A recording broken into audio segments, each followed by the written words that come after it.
everyone, and welcome to the Rodeo Kids podcast. I'm your host, Marie Rorda, and we are so thankful that you are here today.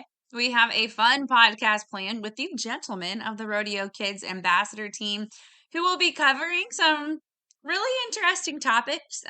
Listening to their perspectives and their point of view, I think, is really important, and I think it's fun to learn from the youth. And I just encourage, especially if you're an adult listening to these podcasts, that these kids are in charge of sharing their stories and what they think and how they feel, and just their perspectives, that you really just take some time to listen and open your mind and consider why they're saying what they're saying, and just kind of put yourself in their shoes for a while.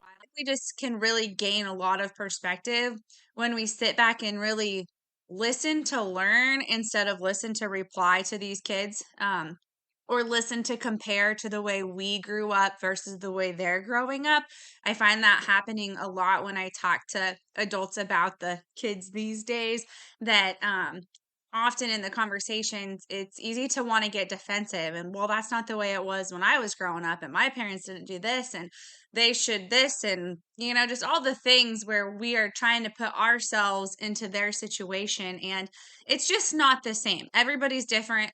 The times have changed. I'm 32 years old, and when I was growing up, I didn't have a cell phone, and I certainly didn't have a smartphone until I was out of college. Like, they had just came about. And so my upbringing was just so different with the technology alone. My parents were different because they were never distracted really by cell phones or Netflix or anything like that. I mean, we had cable television, and if we wanted to watch a movie, we watched a DVD and we had to go rent it at the grocery store in town.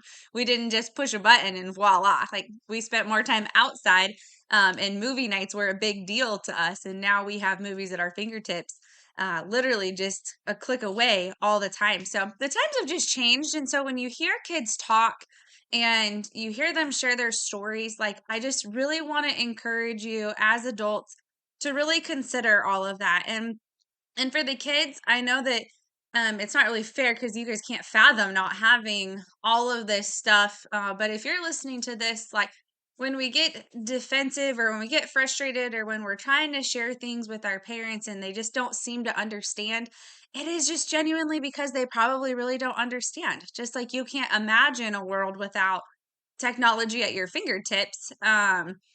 They remember a world growing up without it. Like, they didn't even think about it. It wasn't even around then. So just as you're exchanging conversations and trying to work through things and grow together and have fun together and all of that, I just want to really encourage you to take that all into consideration and to respect each other's perspectives and what you have to say, and just really learn from each other and figure out what each other needs. The last thing I want to share on this is just remembering that it's important to ask, and to consider other people, and to be considerate, and just asking, like, what do you need from me?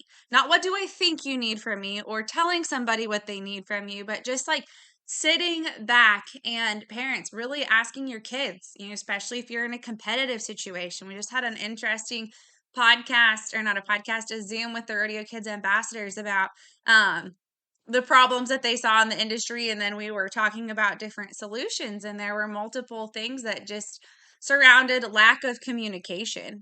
And I think when we sit back and really try to learn what everybody thinks they need, sh- rather than sharing what we think they need, when I get to share what I need and you genuinely listen to that and take it into consideration instead of saying, but I think we need this, it kind of goes back to the listening to learn and to observe and to consider versus just listening to respond and have our ideas heard. I just want to again encourage you to do that in your conversations, and just open communication. And what do you need? Sometimes it's to be heard, sometimes it's to be hugged, and sometimes it's to be helped. And so learning to have those conversations about what the difference is. Sometimes you just need to vent. Like, you just need to vent and get it out. Sometimes your kids just need to vent. Kids, sometimes your parents just need to vent. And should they vent at you? No, not necessarily. But at the same time, you're a human. And if you're there to listen, sometimes it's just going to be inevitable. And as a parent, if we can say, hey, I'm really sorry. I just needed somebody to hear me. Even better if we can start with saying, hey, I just got to get this off my chest. Can you just listen for a minute? And maybe we'll talk about it later, but maybe we won't. And that's okay too. I just need to get it out of my system.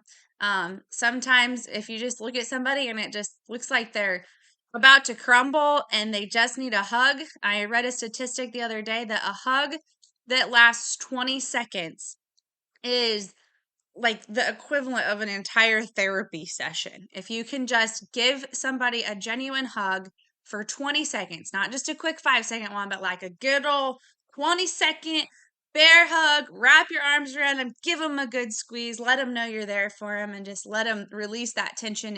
And that can make a huge difference. And then sometimes a person just needs help. If they're feeling a little desperate and feeling a little lost, and just asking like, hey, how can I help you? Is there something that you would like me to say? Are there words that I can say? Are there actions that I can take? Is there something that I can do for you to make this situation easier or better or more understandable? Like, just where are we at? And I think for parents, if you can do that for your kids, and for kids, you can do the same thing for your parents. Sometimes your parents just need you to give them a hug, and you just need to let them know you still love them.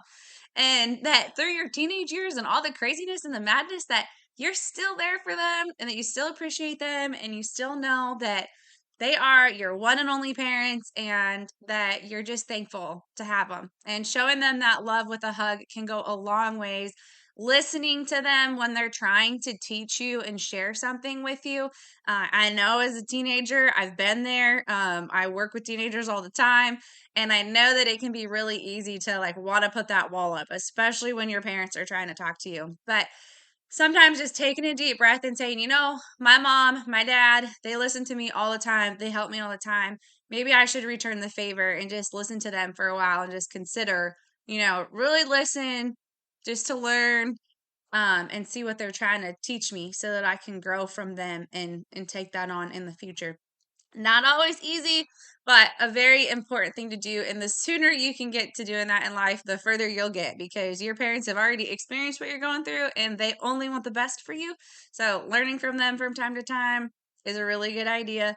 Along those same lines, sometimes just picking up some slack, helping your parents out, doing the dishes when you're not asked to, picking up the sticks out of the yard, cleaning your room, putting your ropes away, cleaning the stalls, feeding the horses, making sure that you maybe throw some bales down from the loft for your mom or dad so they don't have to climb up there and do it if they're feeding horses in the morning and you feed them at night.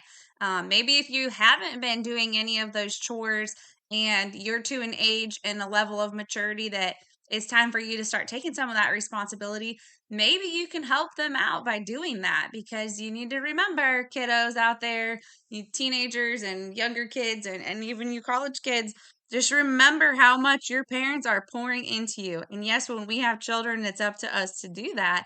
But it's also really good for us to learn how to respect that and appreciate that, and just recognize how much money and time and effort that they are putting into helping you become a good human. And you can really show a lot of appreciation for that just by helping them out and doing the things that you weren't asked to do.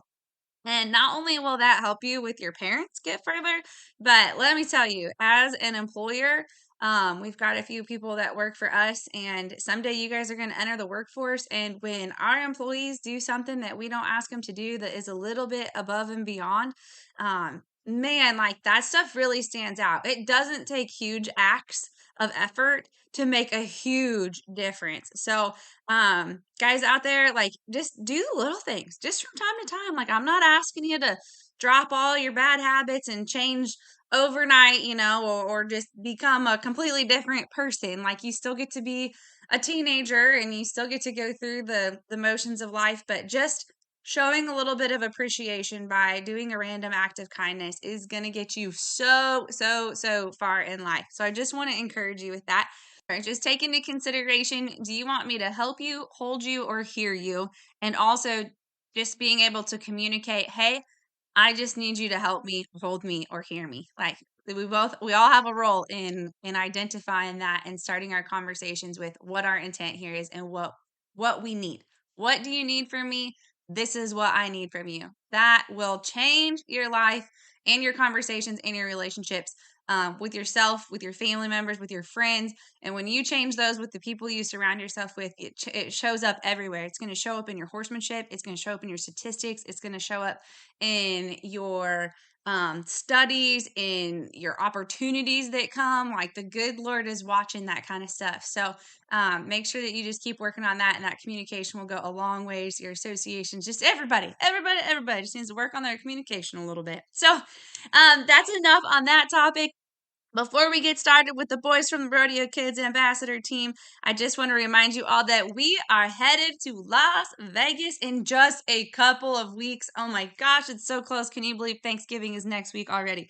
We are super excited to be there. We've got all kinds of awesome things going on. We've got 7K roping dummy matches, like they're little roller dummies where you can head it and heel it. We've got the air compressor shoot that's going to make it super fun. We have little breakaway jackpots, traditional dummy roping, stick horse races. We've got a kids corner where kids get to color their own back number and cut that out and wear their number 1 NFR qualifier back number around Vegas. And we've got all kinds of cool products that are coming in. We've got lots of scholarships to give away and prizes, and plenty of awesome gifts, from books to ropes to t-shirts, to snag and get ready to put under the Christmas tree, because Christmas is creeping up on us. So join us this year. Make sure to mark it on your itinerary to stop by the Rodeo Kids booth. Our booth is happening in conjunction with Mike and Sherry Lynn Johnson's Vegas Toughest Junior World Championship Rodeo, and that will be at the Expo at World Market Centers, Las Vegas. So the World Market Center is the overall venue, and then the Expo is kind of like the ballroom or the trade show area, the arena within that venue. So you can just tell your Uber driver or your taxi driver to take you to the World Market Center and look for the signs for the Expo, and that's where you will find this awesome booth and all of these opportunities, and it is just going to be so much fun. And I have heard from the kids that have gone out to Vegas, specifically those who aren't competing, that going to those trade shows and going shopping with mom can get kind of boring after a while. So this is an awesome opportunity for you guys to get your kids around some kids. You can still do some shopping.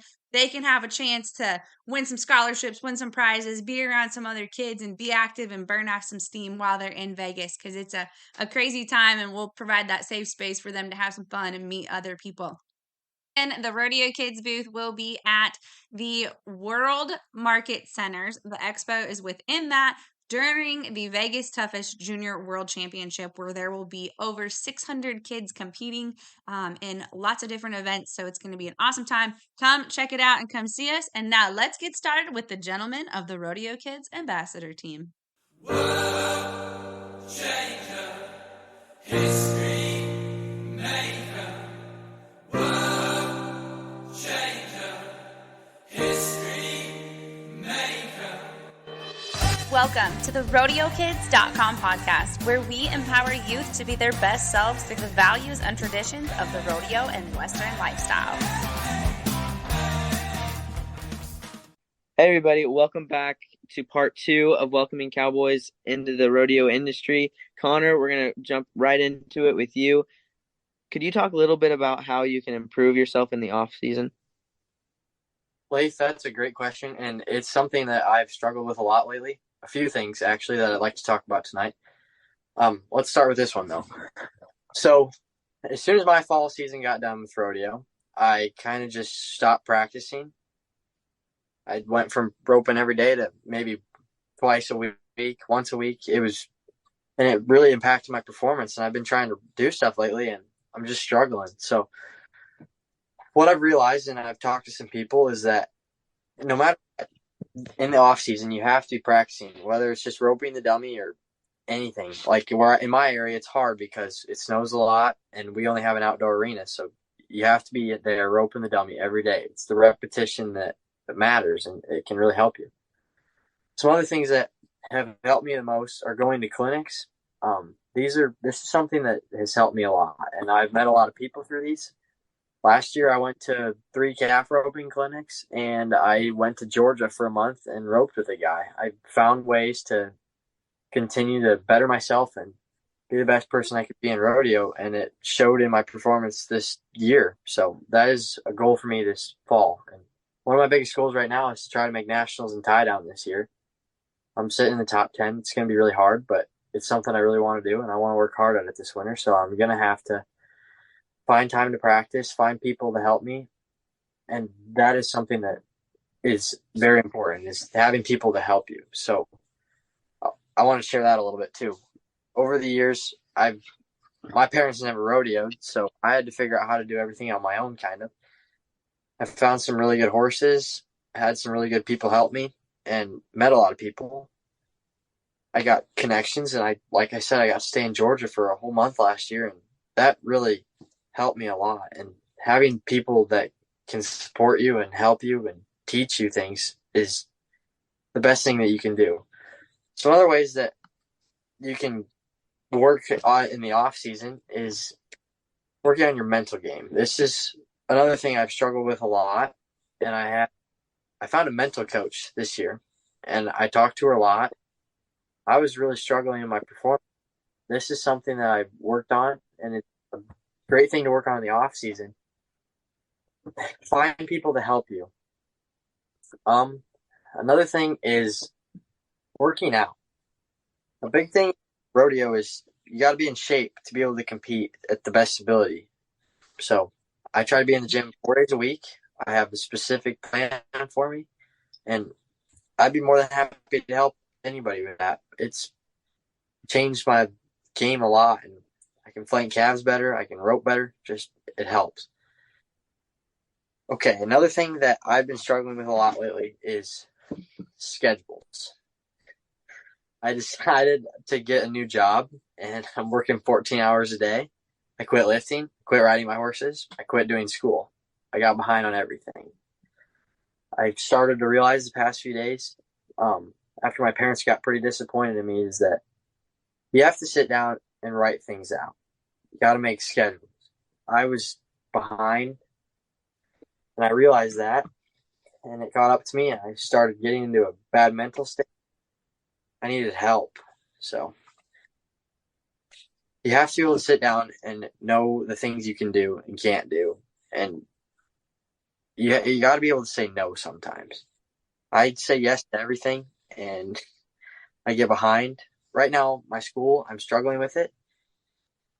And it's something I got to stop. Put work on the side, put everything on the side, and just focus on my schoolwork right now and my horses. Those are the things I really want to do. You can't just work and work and work and work and work and expect to get better. To sum this all up, I want to share that no matter what, how busy you get, write things out. Wake up every morning.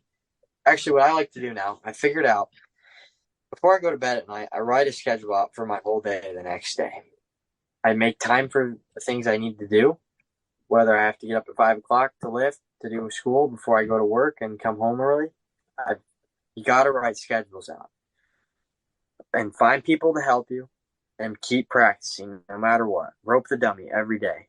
That is the most important thing you can do. Or if you're a barrel racer, ride your horses, do the drills, find ways to do it. Even if it's snowing, there's indoor arenas. There's got to be one near you. It's hard, I get it, but you got to put in the work if you want to be the best. You can be the best roper in the world or the best barrel racer in the world, but if you don't, you can put in more. If you put in more work than that person, then you'll be able to beat them. So you got to put in the work. That's all I have. Isaiah, I have a few questions I'd like to ask you here. What are things you do before you put your horse in the back of the trailer, and how do these things help your horse? So I always like to get thin shavings for the back of the trailer. This makes it easier to clean out afterwards. I always like to put my hay net, which I use the Halo hay net, and it's a lot easier to use. It's a lot easier to pack yourself. But I like to use a Halo hay net, as well as I put my water bucket in there depending on how far we're traveling. And in the stall and in my horse trailer, we do pine sol and water on the shavings. It keeps flies and things off like that. What are things you do before a rodeo? Before each rodeo, I always like to give my horse a bath. My horse does everything for me, inside and outside of the arena. I truly believe the better we take care of the horses, the better they will compete. I also like to go ahead and make sure all my things are in there that I need, and make sure that all of them are put together correctly. Often we'll get in a rush to do things and get in a rush in packing, maybe because of the last minute or I don't know, but we'll forget things. And so just slowing down and making sure I have all my things is something I like to do. What are things you pack for your horse's stall, and how does that help your horse? So for my horse's stall, before I even get them out of the trailer, I always like to go ahead and put my shavings in there. And depending on the size of their stall, between 2 to 4 bags of shavings. I use thin shavings, but I always like to go ahead and fill up my horse's hay. And I put my horse's square bell outside of their stall so it's easy to fill up, as well as I hang up the water bucket and I get a water hose so it's easy to fill up as well. And that's how we be able to do that more efficiently. Isaiah, what are some extra things you should pack for the trailer or your stall? So personally, I always like to bring an extra hay net because I've had horses' feet get caught in them and rip, or just always having them in case someone else needs them, as well as water buckets because you never know. Extra trailer and bucket ties, as well as some extra shavings just in case, because I always like to be prepared and have it instead of not have it. Could you explain why you use a hay net? I use a hay net so that my hay is off the ground and not dirty, as well as it kind of slows them down eating it so that it's not as much wasted. Thank you. What is some extra tack you like to bring to a rodeo and why? Okay, I always bring an extra headstall. I've had headstalls like fall apart, and just using that for the pieces is great. I also bring plenty of hay string. Me and hay string are best friends. Like I use hay string for like everything if I need it. I also bring extra splint boots. My family's had those break very, very easily, and that has really helped us. What is rodeo dress code? So rodeo attire kind of depends on your association. But for our association, it's very, very strict. Like if you don't follow or Western attire, then they won't let you compete, or you can get disqualified. But our Western attire in our association and all the associations we do is a cowboy hat or helmet, jeans, boots, long sleeve button/snap shirts with collar and cuffs. And yeah, like I said, it depends on the association, and like the associations that I do, they're very strict, and they will make you have that as well as your back number if they give it to you. I've been disqualified for not having my back number on, but so that's the important things you need. Thank you for sharing that. Okay. What is your biggest piece of advice to someone coming into rodeo? My biggest piece of advice is going to be smooth as fast. Often we can get in such a rush and really push our horse or push ourselves that it can cause us to mess up or fumble a lot. So taking it really, really smooth has helped me because, like I said, you can mess up going too fast. So taking it smooth and easy, and like that's even something that I'll say right before I go in is smooth as fast, kind of slowing it down a little bit, which not even necessarily slowing it down, but just being smooth about it. That has really helped me. If you could go back, what would you do different? I would definitely have not only done youth events. So like for shoe dogging, I wish I would have done bulldogging or moved into bulldogging. So kind of setting up my next phase in life. So that's something I would have done, and roped earlier because I didn't really want to rope when I first started, and I would have roped earlier. Thank you for sharing all that, Isaiah. Next, we are going to Lathe. Lathe is going to be talking about bull riding. Lathe, can you tell us gear and things you will need for the sport? Sure thing, Isaiah. You're gonna need a helmet, a vest, a glove, and a rope. There are a few things that you also may want to have just to help you out a little bit, but they're not necessarily necessary, like spurs or chaps, which spurs help you get a hold a little better, and chaps help you protect your legs after the ride. But the primary stuff that you're going to need to get on a bull is a vest, a helmet, gloves, and a rope. And where do you get the majority of your bull supplies? There are a few different places. Most of your regular old Western stores have most of what you need.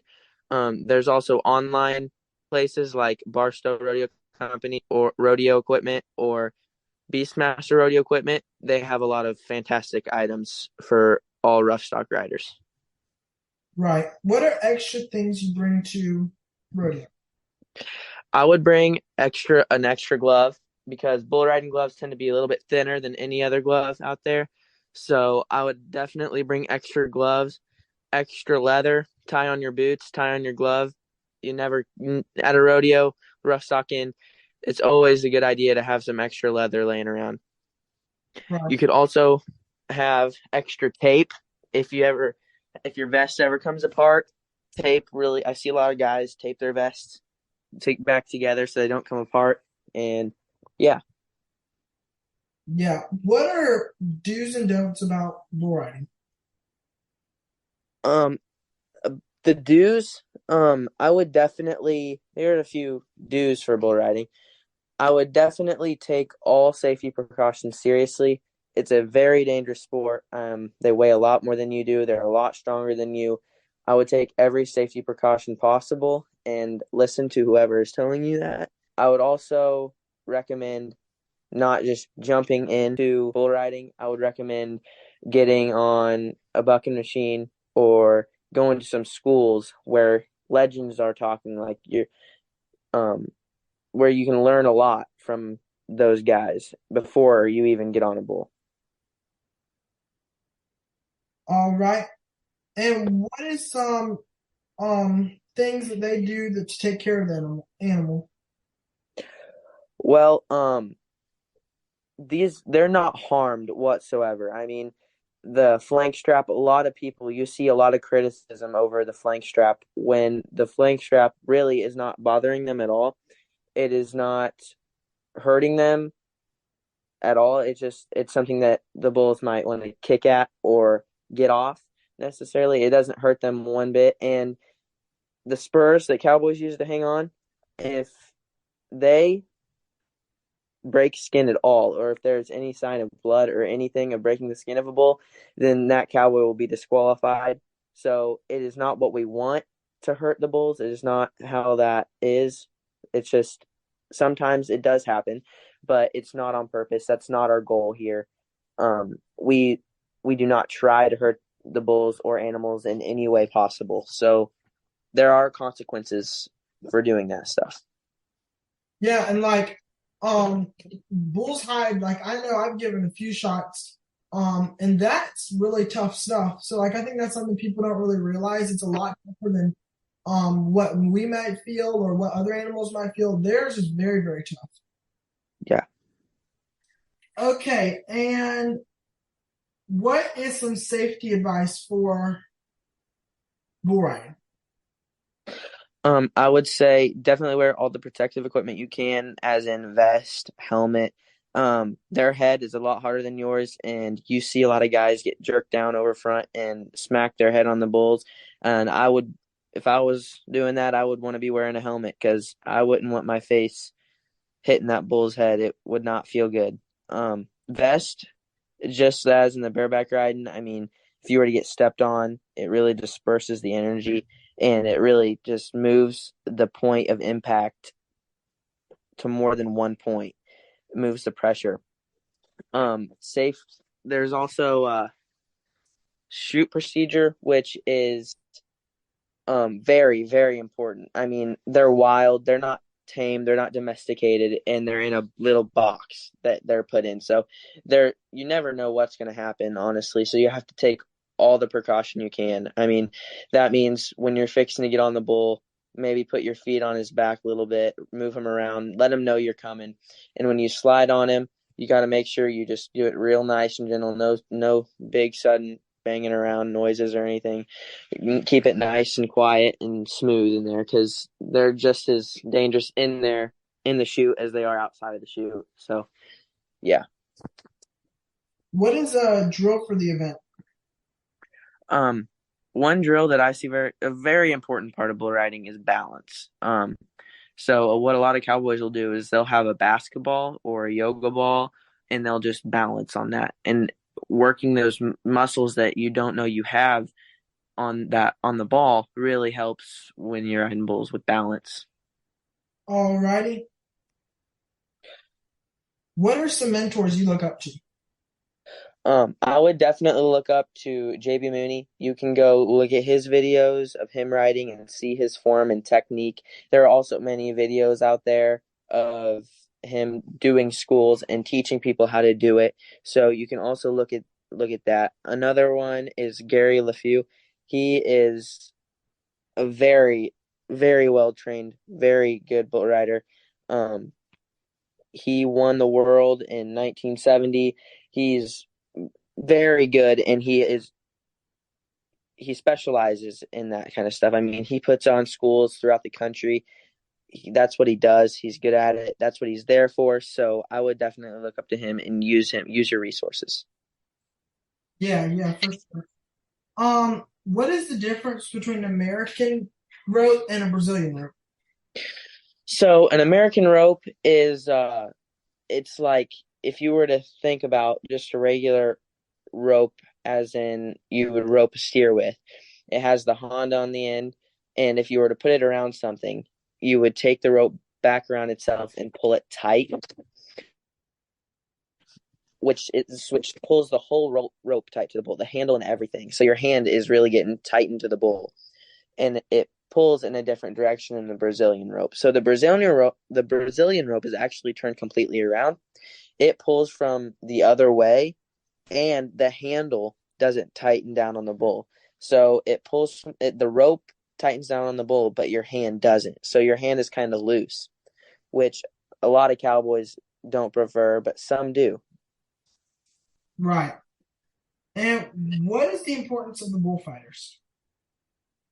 Okay, the bullfighters are a really, really important thing when it comes to bull riding. I mean, if you were getting on a bull, if I were getting on a bull, I wouldn't want no good bullfighters out there. I mean, I'd want the best in the business because bullfighters are a real lifesaver. I mean, they're willing to put their lives on the line for you and get in front of one of those bulls just to save your life. So they are really important, and that almost, I'd say, every practice pin, every rodeo, every bull school, everything needs them.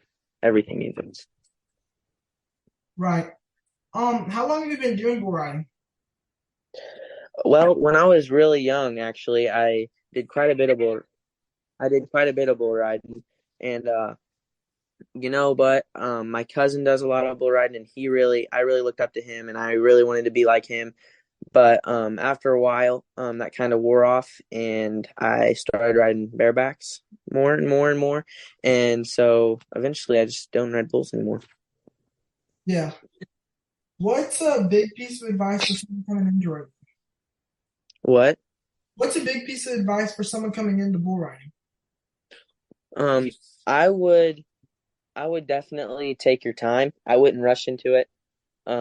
Just as in the bareback riding, I let your body develop. Your bodies take a beating doing this kind of stuff in the rough stock events. So I definitely let your body develop, and don't rush into it. Go to some schools, figure it out. You just don't want to get all your stuff and go straight to your first rodeo. Go to a practice pen. Just really, really work on your technique. Yeah. And if you could go back and change one thing, if you could go back and change something, what would it be? About my rodeo career? Yes. Honestly, I'm gonna answer this honest. I wouldn't change anything because a lot of what I've done has taught me what I am and who I am and what I want to do. So, going through everything that I have gone through, doing quite a few of the events, I wouldn't change anything because it's all made me who I am. Right. Thank you so much for joining the podcast. I hope this has helped you today. Everybody, please make sure to check out the Rodeo Kids website, Facebook, TikTok, Instagram, and YouTube. If you have any questions, please don't hesitate to let us know. Before we end, I want to say a prayer. God, thank you for all the cowboys. Thank you for giving us the opportunity to help those who need it. I pray that the rodeo industry will continue to grow. I pray that you will bless everybody that goes through the sport. I pray that you will keep everybody safe as well as the livestock. I pray all these things in your name. Amen. Amen.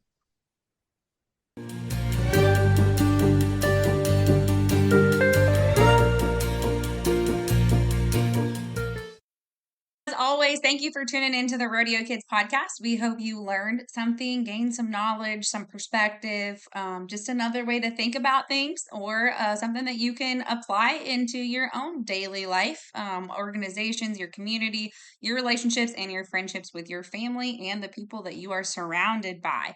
I wanted to share with you guys real quick before we move on and let you go for your day, just a little bit of the story about how God is working in our lives. And I just want to encourage you that if God put something in your heart, like, you just got to go for it and do it for the right reasons. If He put it in your heart, He put it in there for a reason, and there is good to be done within that. If it's to be a world champion, there's more to the story. Like, it's really easy to think, God put me, I see this vision of me on a stage, or I see a vision of me winning this, or I just have this draw to go somewhere. But it's so much about the journey and getting there and the people.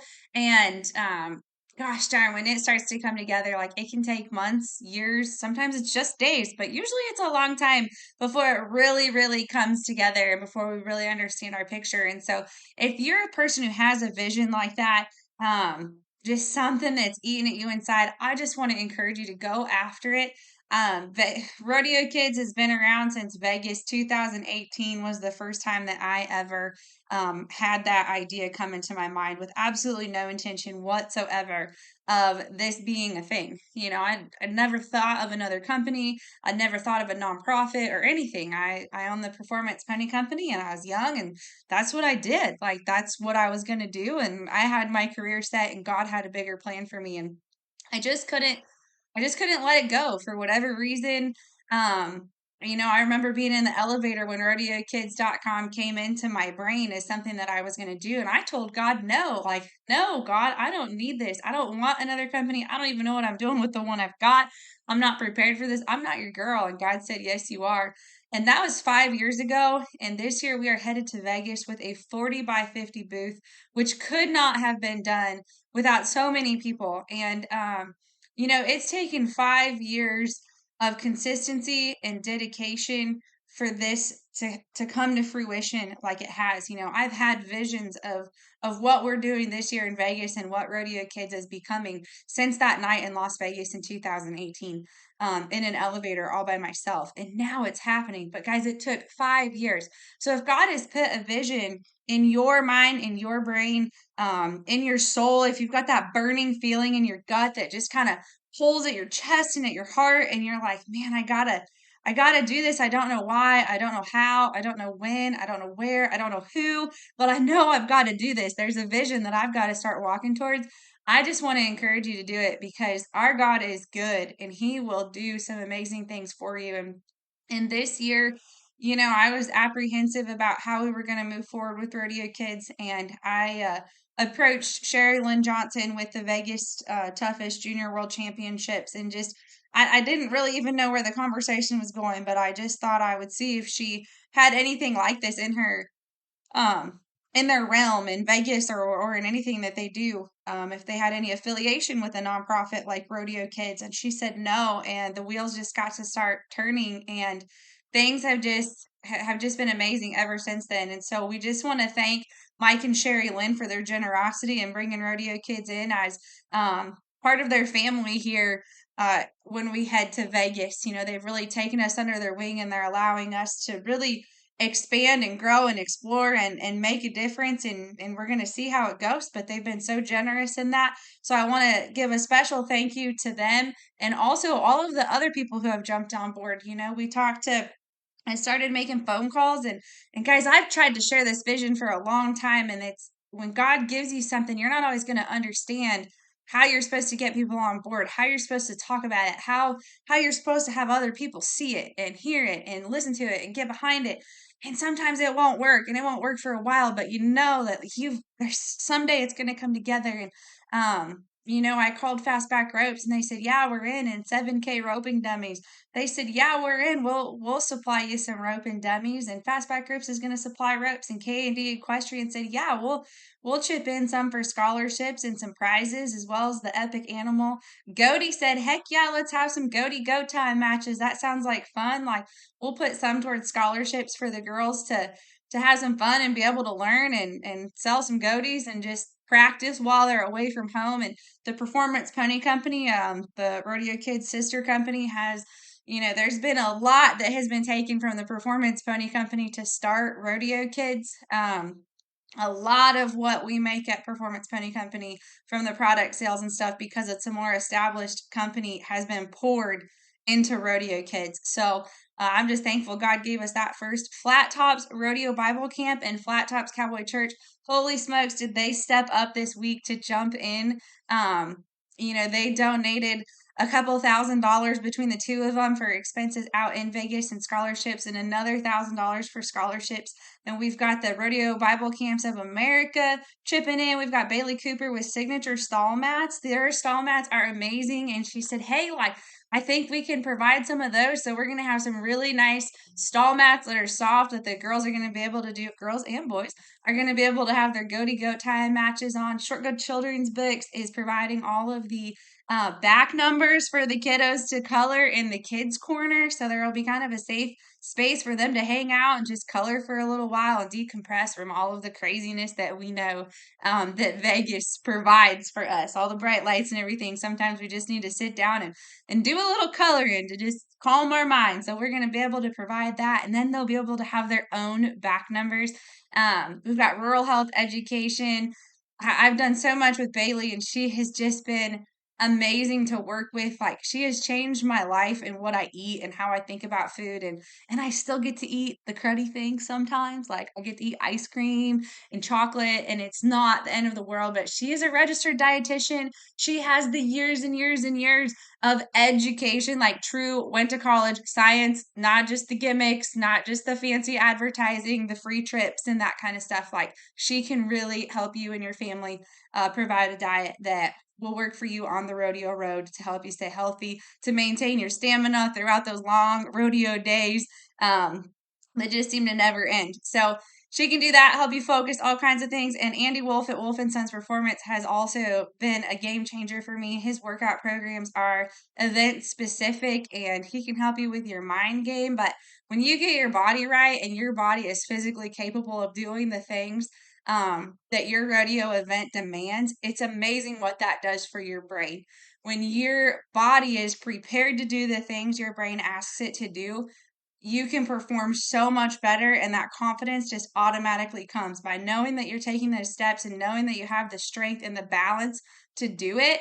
Wow, like a game changer. So anyway, I just had to share that with you guys because we're going into Vegas and we want to provide a lot of fun and a lot of opportunities, but it's just so much more than that. And it's a God thing. And like, God is taking us to Vegas. God is allowing us to be there and to make a difference. So we don't really know what's going to happen. This is the first year we've ever done anything like this. But we know that God's in the lead. And so he's going to take us places and do things and help us meet people like those of you listening to this podcast, and just show up in ways that we've never been able to show up before, and that I don't think anybody in Vegas will have shown up like we're going to be able to show up and provide for these kids like we can this year. So we're super excited. We hope to see you there. If you're not going to make it this year, we still want you to follow us on, all of our social media. If you have questions, ask us questions, sign up for those scholarships, guys. We've got scholarship money that we're trying to help these kids get to clinics, camps, lessons, all that stuff. And there's no better time than now. Like, it's right around Christmas, and start looking for those clinics and places to go and get signed up in the off season so that your kids can excel next year. This is the time to do it. And we also have where you can nominate a rodeo kid who just deserves recognition. Maybe it's not even a kid that competes, but it's a brother or sister that runs the shoot, or helps everybody else out. Like, you get to choose somebody and recognize somebody who is just an outstanding individual in your community who deserves a little extra recognition. That is a match program where if you put in $20, we'll put in $20 and they get a $40 scholarship voucher to do something educational in the Western industry. So we encourage you to head on over there. All kinds of awesome things. Check out RodeoKids.com. If you're not going to be in Vegas, we hope to see you there on our social media and everywhere else. And if you are in Vegas, please stop by, introduce yourself. We cannot wait to meet you. Have a great day, everybody. Good luck, safe travels. God bless, literally, and good luck while chasing those gold buckle drapes.